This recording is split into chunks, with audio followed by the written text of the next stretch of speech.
नमस्कार दोस्तों, हाल ही में नगर पालिका चुनाव संपन्न हुए और छोटी सादी महिला सीट पर काबिज हुए हैं फातिमा जी बोरा। इस पद को लेकर के क्या कुछ कहना है मैडम का ये भी जानेंगे, लेकिन आज छोटी सादड़ी के इस सीट के लिए जितनी चर्चा रही है उतनी ही मंदिर के निर्माण को लेकर के धन संग्रह है उसको लेकर के भी लगातार चर्चा जारी है। मैडम ने भी अपनी तरफ से एक सहयोग राशि दी है। क्या कुछ कहना है मैडम का जानते हैं उनसे। मैडम, सबसे पहले तो इस नेक काम के लिए आपको बहुत बहुत बधाई, शुभकामनाएं। क्या आपका कहना है? भगवान राम हमारी जीवन शैली के प्रतीक है, इन्हें राजनीति से नहीं जोड़ना चाहिए, ये हमारे जीवन के आदर्श है। धन्यवाद। तो ये तो एक बहुत अच्छा सवाल हुआ है। अब हम बात करते हैं राजनीतिक सफ़र की। कैसे राजनीति में आना हुआ मैम आपका?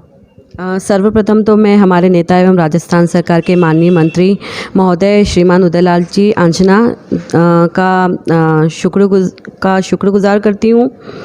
छोटी सादी नगर में एक पारदर्शी बोर्ड का संगठन हो एवं ईमानदार संगठन हो, जिसकी हम यही मंशा रखते हैं। मेरे पति भी सामाजिक कार्यों में एवं धार्मिक कार्यों में हमेशा मतलब समय समय पर उनका योगदान हमेशा सराहनीय रहा है।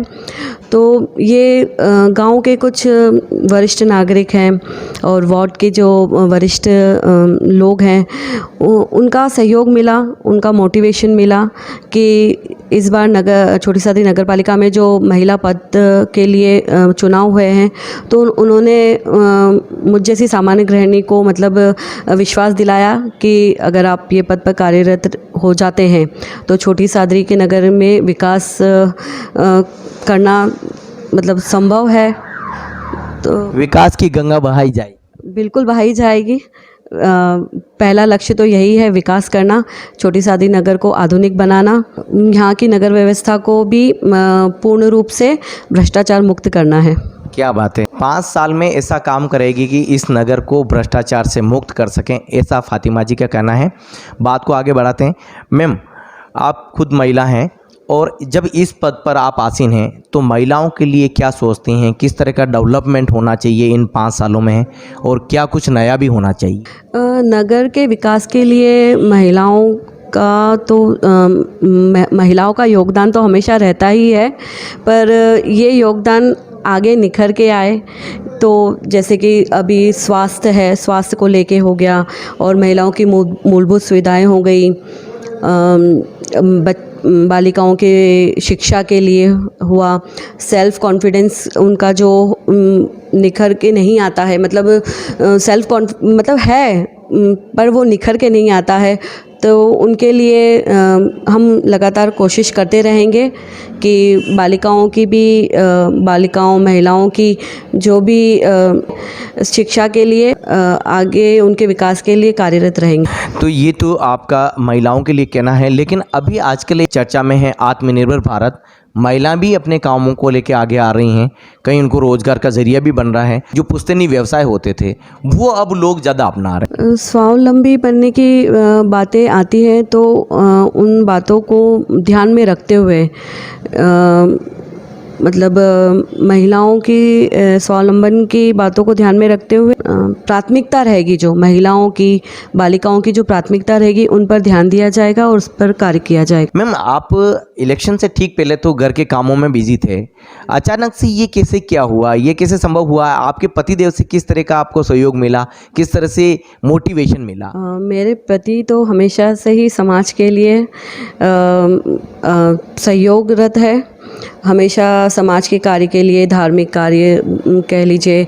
अभी क्वारंटाइन में पूरे छोटी सादड़ी नगर में कोरोना की जो महामारी चल रही थी उसमें सैनिटाइज़र का छिड़काव किया गया था।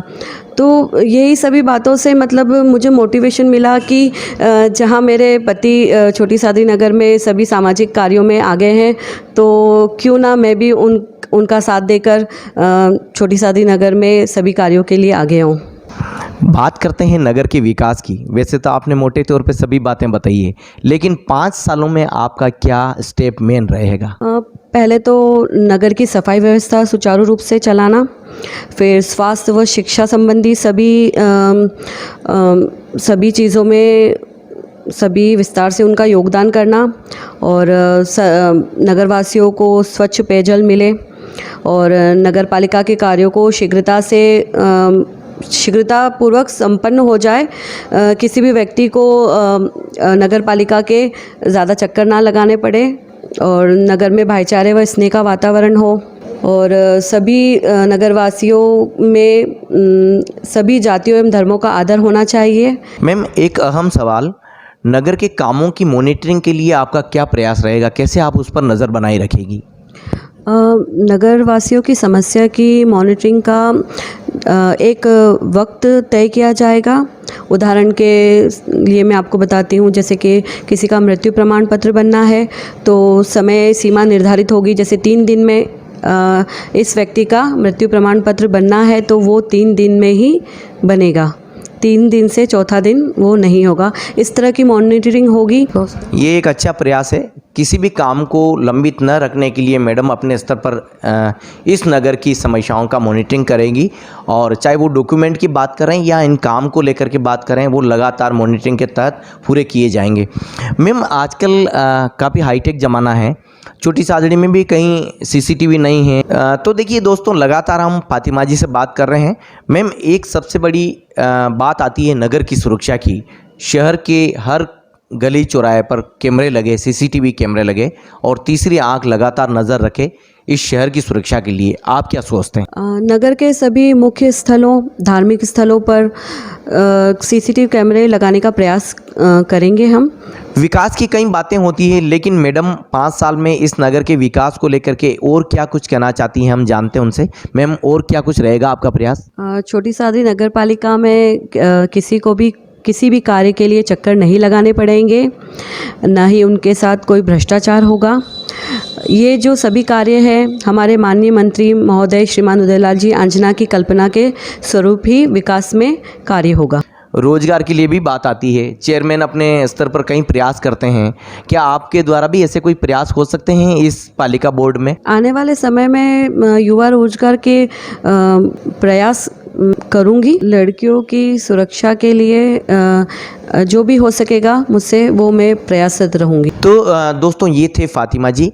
फातिमा जी ने अपने बारे में बताया, नगर के विकास के बारे में बताया और सबसे बड़ी बात आपने कही है कि 5 साल में नगर को ऐसा बनाएंगे जो भ्रष्टाचार मुक्त हो सके, ना खाने देंगे और ना खाएंगे। यहाँ विकास की गंगा बहती हुई नज़र आएगी और हम मंत्री जी के निर्देशानुसार और उनका जो सपना है उनके अनुसार इस नगर का विकास करते रहेंगे। फातिमा जी से हम आगे भी बात करते रहेंगे। आप हमारे साथ में बने रहिए और छोटी सादड़ी से जुड़ी हुई स्टोरीज़ को देखने के लिए आप हमारे चैनल को भी सब्सक्राइब करें ताकि अगला कंटेंट सीधा आप तक पहुंच सकें। धन्यवाद।